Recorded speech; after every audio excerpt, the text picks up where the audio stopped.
aqui João capítulo 3. João capítulo 3, Evangelho segundo escreveu João.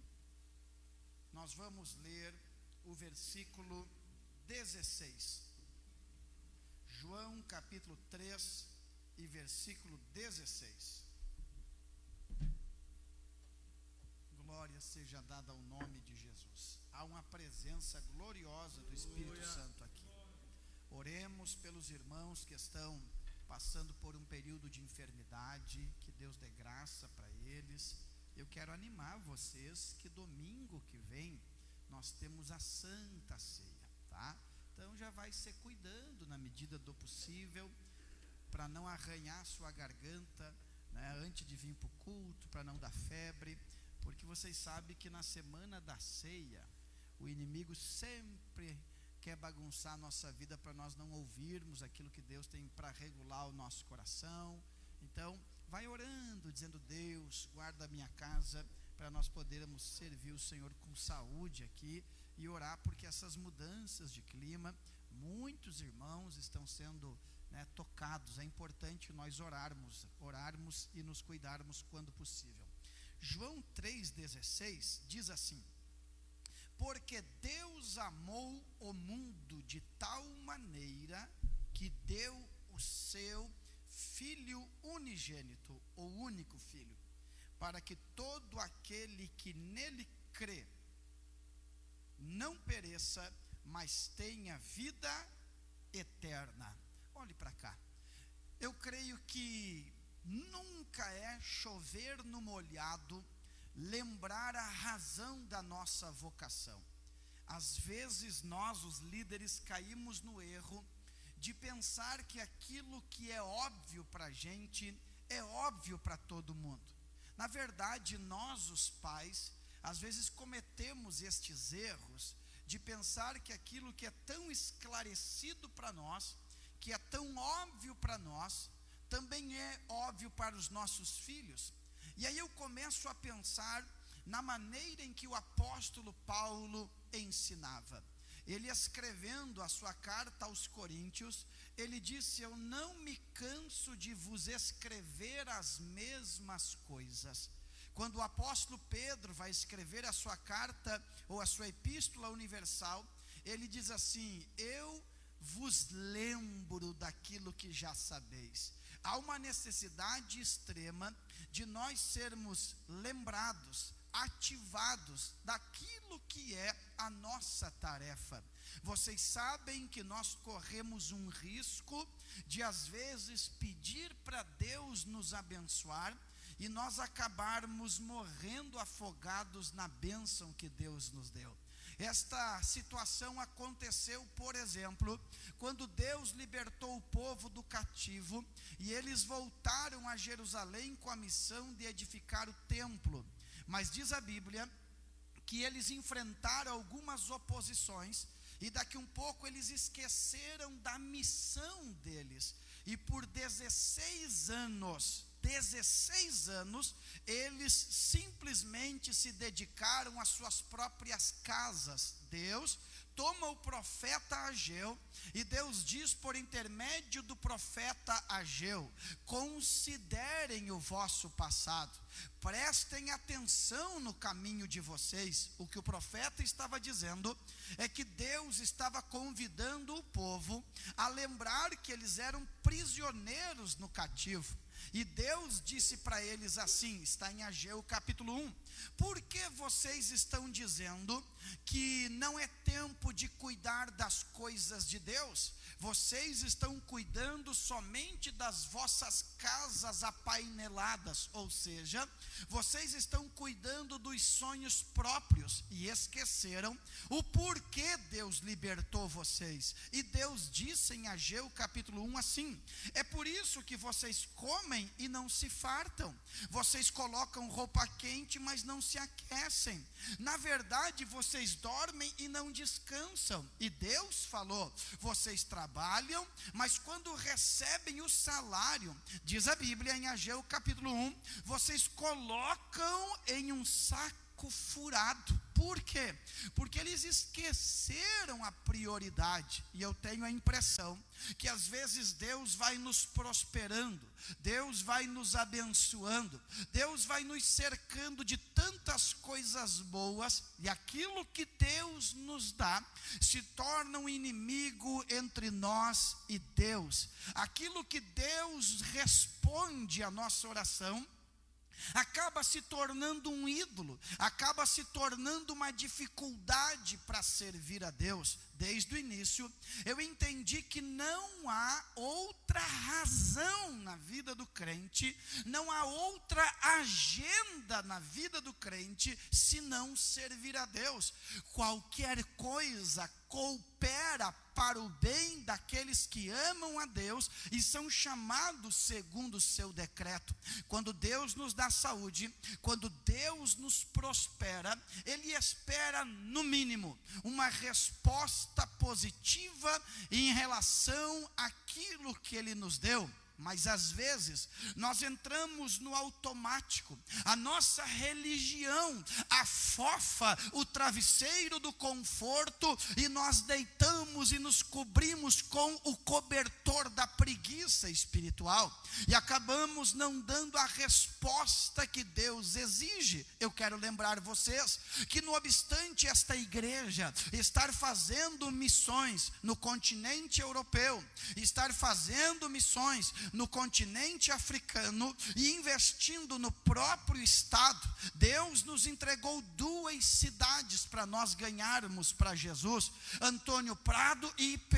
São 20.000 almas esperando uma igreja que se posicione, uma igreja que influencie, uma igreja que pregue o evangelho, uma igreja que abrace, uma igreja que expulse os demônios, uma igreja que cure os doentes e uma igreja que levante a bandeira da fé para Deus ser glorificado. Deus está esperando. Eu disse esses dias atrás em nossa reunião de obreiros, preste atenção.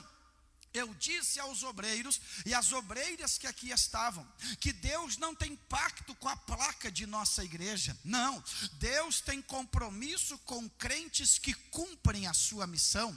Há uma figura de linguagem na Bíblia, e os obreiros e a igreja vai lembrar, de quando o povo de Deus, eles tinham uma nuvem sobre eles. Aquela nuvem representava a bênção de Deus e a direção de Deus. Eu quero dizer a igreja de Antônio Prado, a nuvem de Deus ainda está sobre nós, a nuvem de Deus ainda está sobre esta igreja. Mas Ezequiel capítulo 8, 9, 10 e 11, a Bíblia diz que a glória de Deus que estava entre os querubins, ela levantou e ficou sobre os querubins. Depois ela foi para a porta do templo, depois para a porta da cidade e por fim ela subiu no alto do monte. Ou seja, eles perderam a glória de Deus, porque não cumpriram o propósito da sua missão. Eu quero dizer aos irmãos, Deus tem uma expectativa com cada membro desta igreja. Cada crente em comunhão com esta igreja faz parte de um sonho de Deus para estes 2 municípios. Deus quer prosperar esta igreja, Deus quer sacudir as estruturas destas cidades, e Deus vai usar cada crente que está aqui, independente da tua fraqueza. Olhe para mim,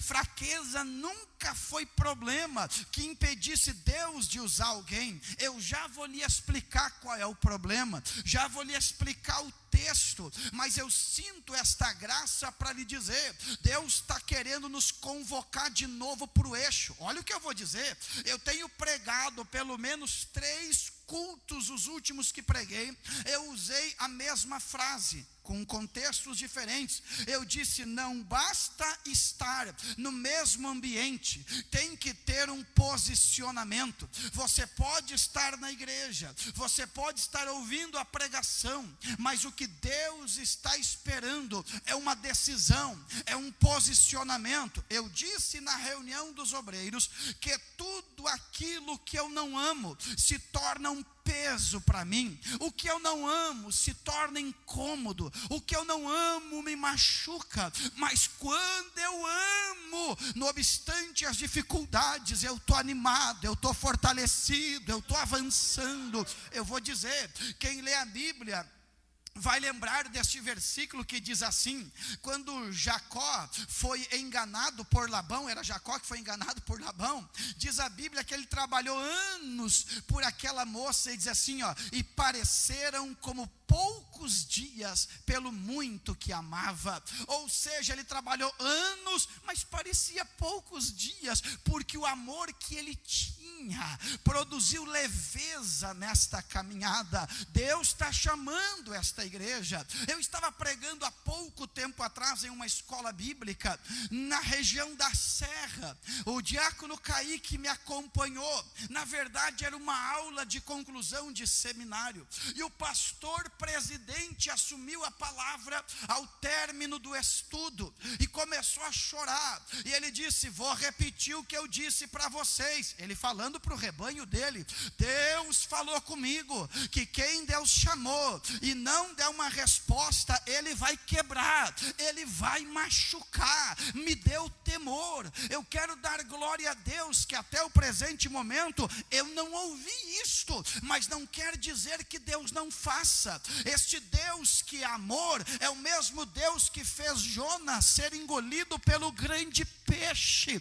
Esse mesmo Deus que é amor permitiu Paulo ser apedrejado. Eu não sei o que Deus vai fazer contigo, com a tua casa e com a tua chamada, mas Deus não está de braço cruzado, não. Deus te plantou neste lugar porque Ele quer te usar nesta cidade. Deus te plantou neste lugar porque Ele quer mover a sua vida nesta cidade. Mas qual é o desafio? O desafio é que nós líderes, nós ocupamos tempo com crentes cheio de manias, cheio de birra. Empurrar crente é desafio. Deveríamos unir as nossas forças, amadurecer de uma vez e botar o diabo para correr desta cidade e dizer que Antônio Prado é uma cidade abençoada pelo poder do Evangelho.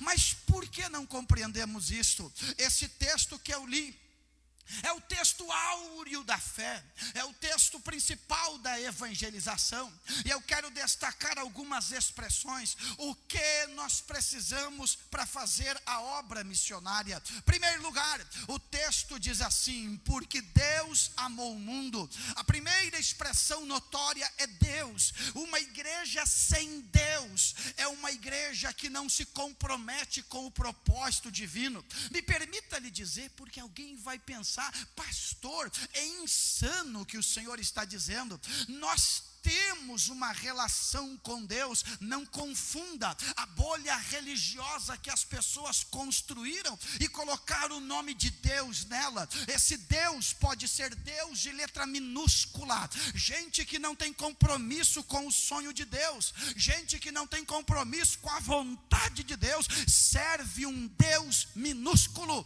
Paulo, escrevendo aos Filipenses, ele disse assim: tem uns entre vocês que o Deus, tem Deus, mas o Deus deles é o ventre. Quem tem Deus está comprometido com as causas do céu. Eu vou dizer, uma igreja sem Deus é uma igreja que não avança. Ela vive como um clubinho religioso, ela vive como ambiente de recreação, mas ela não tem senso de destino, ela não tem noção de propósito. Não te apavore, isso eu posso dizer porque tenho convicção. Eu sei que Deus vai pegar alguns aqui, Deus vai sacudir e Deus vai te dar uma experiência. Eita, Deus vai te tirar desta zona de conforto. O que tu precisa não é um abraço do pastor, o que tu precisa não é de aplauso, e nem eu, gente, longe de nós. O que nós precisamos é ter um encontro com o Deus de Peniel. O que nós precisamos é passar o val do Jaboque e ter um momento de guerra com Deus. Levante a mão ao céu, se puder. Eu recebo autoridade para dizer, eu estou garantindo aqui neste altar, eu sou pastor desta igreja, mas agora eu sou profeta. Alguém vai ter uma experiência experiência marcante com o Espírito Santo.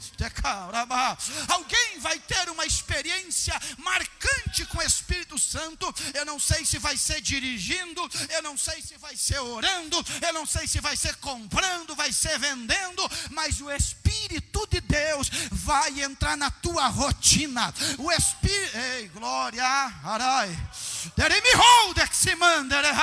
O Espírito de Deus vai bagunçar tua programação, vai mostrar que é Ele que te manda, é Ele que te governa. Não, Ele vai pegar esta tua agenda programadinha que inconscientemente excluiu Deus e vai mostrar que é Ele que te manda. Se Ele tiver que fazer contigo que nem fez com Manassés, que botou um anzol no nariz e trouxe, Ele faz. Aonde tem Deus tem obra missionária. Aonde tem Deus tem obra missionária. Oh, glória. Há um temor de Deus aqui, há um temor. Você vai dizer como disse Jacó: Deus estava aqui e eu não sabia. Quando Deus te encontra, a tua vida é transformada. Quando Deus te encontra, você não se preocupa mais com coisas corriqueiras. Você quer fazer a vontade de Deus. Deixa eu ver quem quer fazer a vontade de Deus. Oh, glória.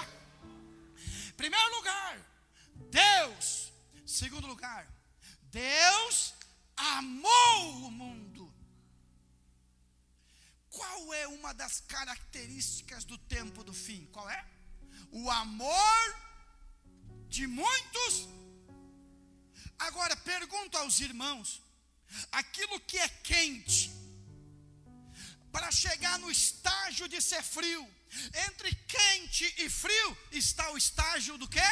Do morno. Tem gente morna no nosso meio. Tem gente morna no nosso meio. Não desvia, mas não cumpre propósito. Não desvia, mas não bota a mão no arado. Não desvia, mas não trabalha. Não desvia, mas não adora. Não desvia, mas não contribui. Não desvia, mas não se compromete. Ô morno, Deus quer aquecer a sua vida de volta. Tem que ter amor. O amor de muitos se esfriará. Pensemos, qual é a característica de alguém que não ama? A relação se torna monótona. Quando há crise em um casal, e vocês que são casados sabem, os casais têm crises, mas quando tem amor, a crise é superada pelo amor. Quando não tem amor, o primeiro pensamento é o quê? Quebra de aliança. Tem gente que não tem mais amor. É por isso que o pecado vem, se apresenta e você se afrouxa e cede ao pecado. Porque quando não tem amor, não tem honra, aliança. Mas quando tem amor, a gente diz: eu não abro mão do que Deus prometeu, eu não abro mão do que Deus falou. Eu quero viver o extraordinário de Deus. Eu quero viver o extraordinário da graça de Deus. Eu quero dizer a você uma coisa. Romanos capítulo 5, versículo 5, a Bíblia diz que o amor de Deus é derramado no nosso coração pelo Espírito Santo. Se você não ama mais a obra de Deus, se você não ama a igreja, se vir para o culto é um peso, é sinal que você está correndo risco de não amar a Deus. Eu vou dizer, amar não significa perfeição. Eu amo a irmã Miriam, mas eu não sou perfeito, e ela conhece os meus defeitos, mas meus defeitos não anulam o amor que eu sinto por ela. Então olhe para mim, você pode ser fraco, mas tem que ser intenso. Você pode estar de arrasto, mas tem que ser intenso. Você tem que amar esta obra, você tem que amar a Deus, você tem que amar a Deus. Não me cumprimentar, tem problema não, eu amo a Deus. Passaram do meu lado, não me viram. A gente, ou tem gente que é bipolar, tem dia que está bem, tem dia que não está bem. O teu negócio não depende de quem está bem, o teu negócio depende do amor que você sente. Tem que amar, oh glória. Pergunto, quem é que você está pastoreando? Mas o pastor é o Senhor. Quem é que você está custodiando, cuidando? Quem é que você sentiu falta e não veio, e você ligou e disse: Deus me deu um carro, me deu gasolina, eu vou te buscar em casa e te trago, até você aprender a andar? Amar a obra de Deus. Paulo disse, foi o versículo que eu preguei aqui, parte do versículo que eu preguei no último culto de missões, sobre sentir dor de parto. Por quem você está sofrendo? Tem gente que nem dor de vesícula sente, que dirá de parto.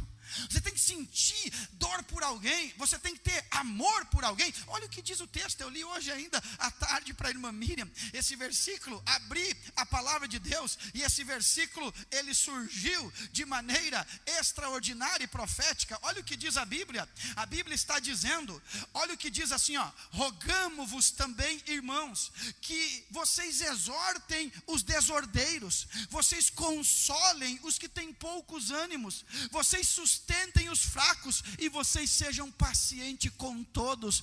Olhe para mim aqui, está faltando amor. Sabe por quê? Porque tem gente que acha que isso aqui é um clube religioso, tem gente que acha que isso aqui é time de futebol, que paga entrada e quer cobrar rendimento. Não sou treinador de time de futebol, sou pastor, meu irmão. Aqui você não coloca a biblinha debaixo do braço e vai embora, ou você só cumprimenta quem você gosta. Aqui você se compromete com as pessoas, porque você foi amado e você deve amar a partir de agora. Ai, Jesus, eu sinto a presença do Espírito Santo. Recebe esta palavra e eu vou terminar a pregação. O texto diz assim, porque Deus amou de tal, o que ele fez? O que ele fez? Diga comigo, entregou.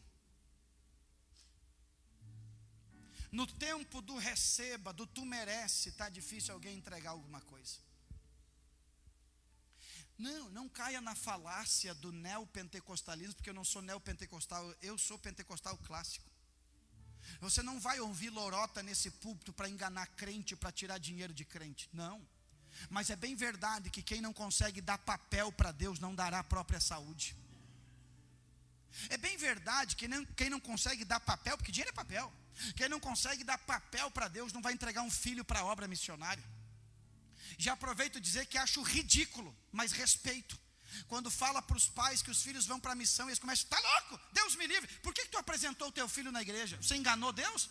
Tem gente que apresenta o filho na igreja porque tem medo das doenças. Aí se eu apresentar, Deus vai guardar. Você não apresentou, você deu para aquele que manda, e se ele manda para onde ele quiser. Oh glória, ele faz o que ele quiser. Quantos aqui são vasos na mão do oleiro? Ele faz o que ele quer. Sabe o que falta no nosso meio? Entrega. Vocês vão lembrar da nossa escola bíblica de obreiros em dezembro aqui, escolar. Quem vai lembrar? Pastor Joel Lucas pregou no último dia sobre missões. E o pastor Joel Lucas contou, queridos, eu já vou concluir, eu sei que está frio. Pastor Joel Lucas, ele contou quando ele levou a filha dele para a missão. Levou a filha, o genro, claro, e largou lá no outro continente. Se a gente, Carlinhos, quando vai levar o filho para a escola, vê aquele pitoquinho com a mochila nas costas, já tem vontade de voltar e tirar ele dali. Tu imagina você largar um filho lá, e não, porque não é assim, deu uma dor de barriga, eu pego o carro, em 4 horas estou lá. De voo é 9, 10 horas. De voo é 9, 10 horas.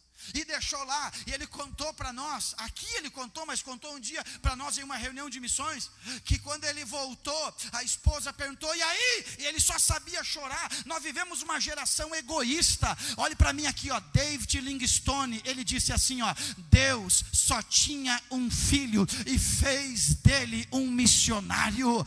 Eu não sei o que Deus vai pedir de você, eu estou entendendo o que Deus está pedindo de mim, mas quando Deus pedir de você, não lute, entregue de uma vez para viver o extraordinário. Ai, Jesus da glória. A graça, eu vou falar, a graça de Deus está aqui.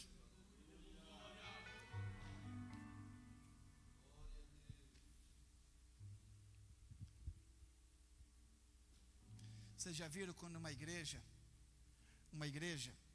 quando você pede voluntários, são os mesmos voluntários? Você já viu numa igreja que quando levanta uma oferta, se tiver 30 que ofertaram, 22 sempre são os mesmos, 8 é novidade. Por quê? Porque nós fomos treinados a receber e não a dar. É por isso que tem crente que não se desvia pelo pecado, se desvia porque se ofende, se desvia porque não foi abraçado. Eu imagino esse tipo de crente sendo perseguido no campo missionário. Tem crente aqui que já se converteu num tempo bom, nunca atiçaram um cachorro atrás da irmã. Não, nunca jogaram água quente no irmão quando o irmão estava no portão batendo palma para pregar o evangelho. Tem gente que nunca recebeu um não sabe o que é isso. Só que Deus está dizendo, eu quero ver quem tem coragem de se entregar. Eu quero ver quem tem coração. E há uma nuvem missionária sobre esta igreja. Eu não sei até quando ela vai ficar, mas essa nuvem está sobre nós. E ela está pedindo alguém que se entregue. Ela está pedindo uma família que se entregue. Ela está pedindo um jovem que se entregue. Ela está pedindo uma moça que se entregue. Ela está pedindo um casal que se entregue. Se coloque em pé comigo agora em nome de Jesus.